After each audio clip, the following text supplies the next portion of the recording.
Welcome each and every one of you as we gather this night of remembrance, this night of remembering this loss that is heavy in our hearts. There are some of you who come here, and for some they haven't been in the church since the day of the funeral. And this, just walking into the church, can bring back the memories of that day and the events surrounding it. Today we gather together as a community, knowing that those of us who have experienced grief and loss can walk together and lean on one another and deal with our sense of sorrow and sadness. It's always overwhelming every year. I look at that bulletin cover that lists the names of all those who have gone before us this past year. Last year we had 104 funerals here at Our Lady of Perpetual Help. And it's just staggering to try to wrap your head around all of the stories, all of the events, all of the people, all the families that were so deeply impacted by the loss of someone they loved dearly. For some of you, death came like a thief in the night. No preparation, no anticipation, no expectation, but a devastating phone call that turned your life upside down and inside out. Maybe it was a heart attack, a car accident, a suicide, something that just wasn't supposed to happen, happened. For others, death came as the result of a long journey of diminishment. Months or perhaps years of dealing with the devastating collateral damage of Alzheimer's or Parkinson's disease or cancer, walking with the ups and downs and the roller coaster of long chronic illness. For others, it was the result of a blood test. Something just doesn't look right. And within 3 to 4 months, we find ourselves at a place we just simply thought not possible. And we gather with this sense of collective grief tonight, and I can't help but recall the great words of the Irish poet Thomas Moore, who wrote in the 19th century, "There is no sorrow on earth that cannot be healed by heaven. There is no sorrow on earth that cannot be healed in heaven." And some of us tonight wish that mantle of healing would be working a lot faster than it seems to be. Every day brings a memory, every day a striking reminder of absence and loss. But we come together as a family of believers aware that God's love for us will give us comfort like nothing else can give us comfort. Because there are things that death takes away, that death robs us of. It robs us of that which is familiar. Someone who was always there. Someone who I depended on. Someone who I shared so many moments in my life. This disorientating feeling of just trying to see the world, which now seems very strange, and wondering, how will I get through this? But death does not rob us of everything. There are some things death cannot rob us of. Cannot rob us of the reality that the one who we loved's life mattered and made a difference. A life revealed in accomplishment and relationships. A life that was defined by family and friends and a career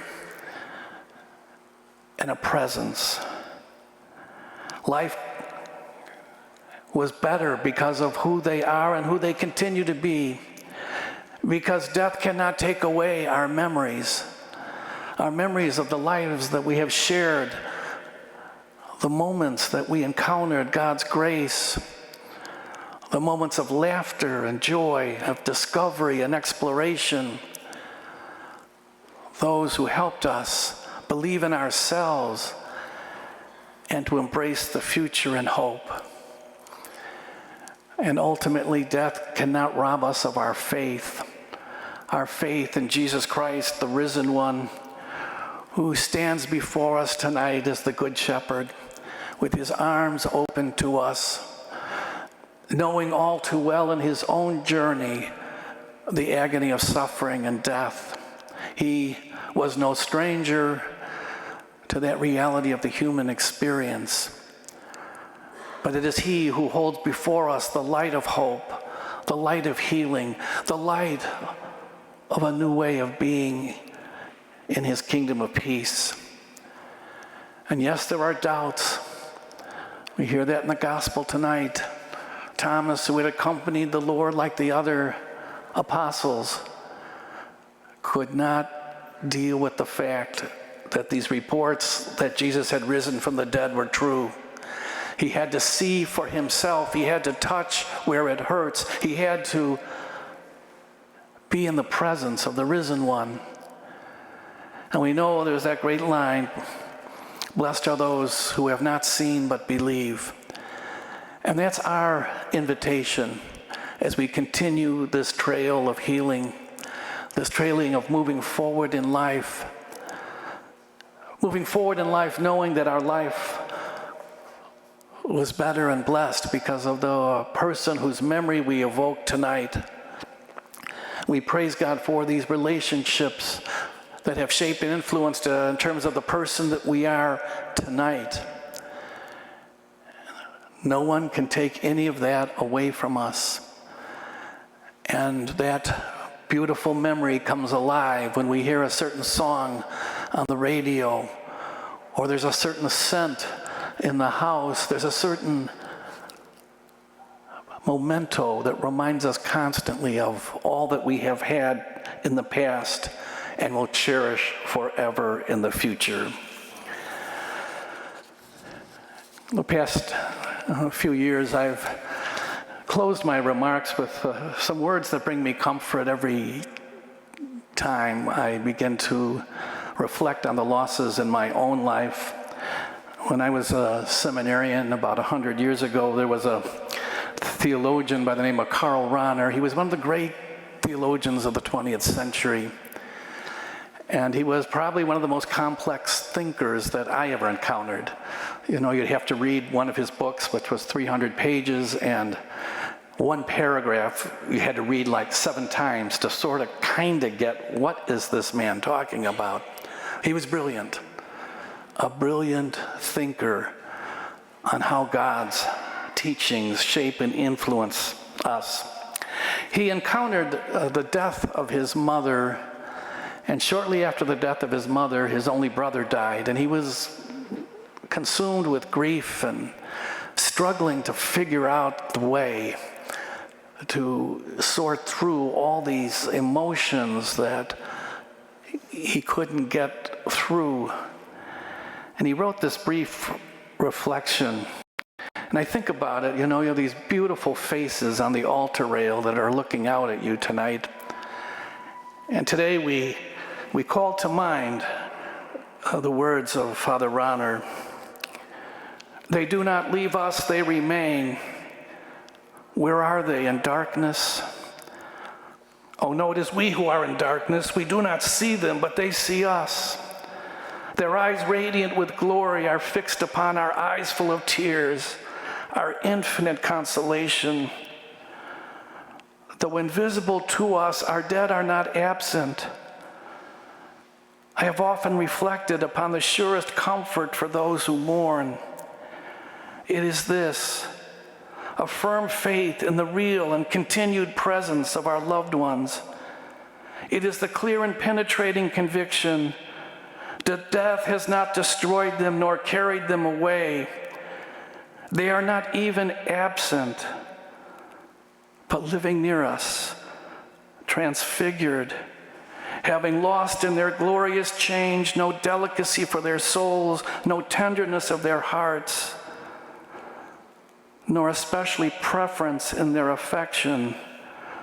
On the contrary, they have in depth and in fervor of devotion grown larger to 100-fold. Death is for the good a transition into light, into power, into love. Those who on earth were ordinary Christians become perfect.